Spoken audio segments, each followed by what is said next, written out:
Lewis Hamilton is washed up, a phrase we unfortunately heard too often during the 2024 Formula One Championship.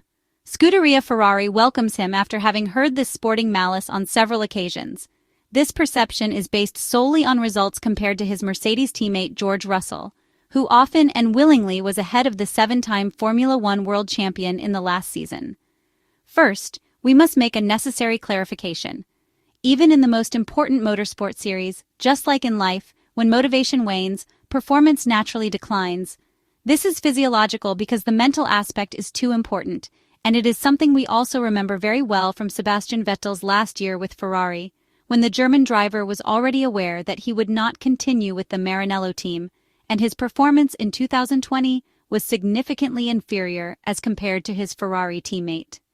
Racing for a team in a divided environment is one of the most challenging situations a Formula One driver can face, and even Lewis Hamilton suffered from this scenario, although his vast experience kept it from becoming too burdensome. Moreover, the team's focus was rightly and undoubtedly entirely on George Russell, the heir to Lewis Hamilton's status as leading driver. This means the German team followed George Russell's feedback regarding development direction. The Mercedes W15 single-seater was a good car but certainly not top tier, as many flaws and inconsistent performance had to be managed by the team led by Toto Wolff. One of the critical points was the rear end. From the very first phases of 2024, referring to pre-season testing session at the Bahrain International Circuit, it became clear that the new pull-rod rear suspension setup was challenging to calibrate. It took several months to understand how to fully exploit this new configuration. Overheating was always lurking, and managing the tires proved very difficult. Then, slowly and progressively, the vehicle dynamics team found the keys to better manage the rear of Brackley's car. By closely following Ferrari, for example, we were able to observe the differences between the Charles Leclerc and Carlos Sainz, factors that, in certain circumstances, favored one driver over the other. For instance, think of the Mexican Grand Prix, a race weekend where the Monegasque driver suffered too much in the second sector. While it is true that the fast sequential corners did not suit the SF-25 car, and even Carlos Sainz knew that, precisely for this reason, the Spaniard was very good at taming the car in this section of the track, using his driving style on entry to minimize the limits of the red car. No wonder he won that Grand Prix. But let's get back to Lewis Hamilton. The British driver is a great winner, but like all champions, he is a perfectionist behind the wheel, just like Max Verstappen, who, during free practice on any given Formula One race weekend, goes all out to find the setup of the car best suited to his distinctive traits when he tightens the steering wheel. The British driver showed a lot of difficulty in braking. We have seen this since his early experiences with McLaren. The Brit used the brakes in a particular way. The seven-time Formula One world champion, despite micro lockups at the front end, was always competitive. We are talking about an aspect of his braking style that, in 2024, penalized him significantly in relation to the W15's qualities. This aspect took away his rhythm on single-lap pace.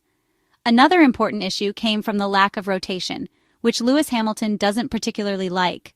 On the contrary, he suffers from it a lot. The setup window was often reduced, and the two Mercedes drivers could only adapt. George Russell did this much better, as his driving style was more suited to the car's characteristics. Thinking of the future with Lewis Hamilton at Ferrari, could this factor weigh in? The question is not easily resolved.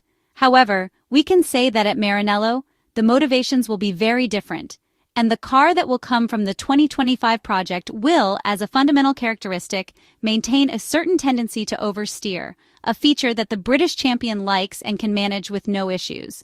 Moreover, the new innovative floor, based on the experimental one introduced in Las Vegas, aims to widen the operational window of the car to give drivers all the tools needed to gain confidence with the car. So, no alarms for Lewis Hamilton ahead of the next Formula One World Championship. It is therefore a move to remember Lewis Hamilton joining Ferrari. The seven-time world champion has left Mercedes after 12 years of partnership marked by glorious successes. Soon the English driver will debut at Fiorano with a private test, preceding his first official appearance with the Scuderia on February 19th. On that day, he will take to the track with Charles Leclerc, driving the 2025 car. Regarding this historic transfer, it is worth analyzing some key factors. First and foremost, the stature of the champion. Lewis Hamilton follows in the footsteps of drivers like Fernando Alonso and Sebastian Vettel, who attempted to claim the championship during their time at Maranello. Both came close in different circumstances, but ultimately fell short. Will the British driver succeed? We will find out in a few months. For now, we can note that the three drivers who dominated Formula One from the end of Michael Schumacher's era in 2005 to the rise of Max Verstappen in 2021, namely Fernando Alonso, Sebastian Vettel, and Lewis Hamilton, have all been part of Ferrari. Another significant fact is that the former Mercedes driver will be the 13th Briton to join Ferrari. When his announcement was made on February 1, 2024, he was set to be the 12th. But Oliver Behrman debuted at the Jeddah Corniche circuit in the Saudi Arabian Grand Prix, replacing Carlos Sainz, and preceded him. Next is the successful partnership with Fred Vasseur. Lewis Hamilton has a long-standing relationship with Ferrari's boss, dating back to his junior days. In 2006, Fred Vasseur, then with RT Grand Prix in GP2, now F2, had McLaren's protégé in his team. Lewis Hamilton went on to become the second GP2 champion after Nico Rosberg in 2005. RT was a powerhouse in GP2, producing champions like Nico Rosberg, Lewis Hamilton, Nico Hülkenberg, 2009, Stoffel Vandoorne, 2015, George Russell, 2018, Nick de Vries, 2019, and Theo Pourchaire, 2023. Perhaps this rekindled partnership could lead to historic success. Finally, an important milestone is his debut as a Ferrari driver. This will take place at the Australian Grand Prix on March 16th, with the first practice session on March 14th. Pre-season testing will be held in Bahrain from February 26th to 28th.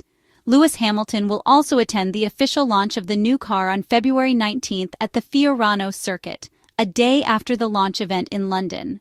Before then, he is expected to conduct a test on the 2023 Ferrari at Fiorano as part of the previous car testing program, scheduled for January 21, 2022.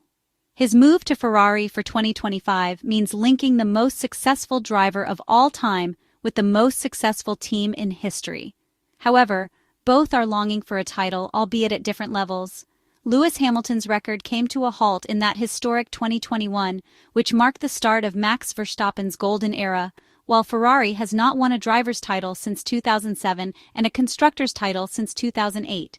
In 2024, however, the Scuderia fought for the constructor's title until the last race with McLaren, and in 2025 it hopes to claim at least one of the two crowns. Lewis Hamilton, on the other hand, wants to leave behind a disappointing 2024 and start what he hopes will be a new chapter of success for his already glittering career. He arrives in Maranello with the aim of accomplishing what great champions like Fernando Alonso and Sebastian Vettel failed to do, win a world championship in red. And after not receiving permission from Mercedes to debut with Ferrari in the post-season tests in Abu Dhabi, we could soon see the best images of Lewis Hamilton with the Ferrari logo beyond the montages used in recent months.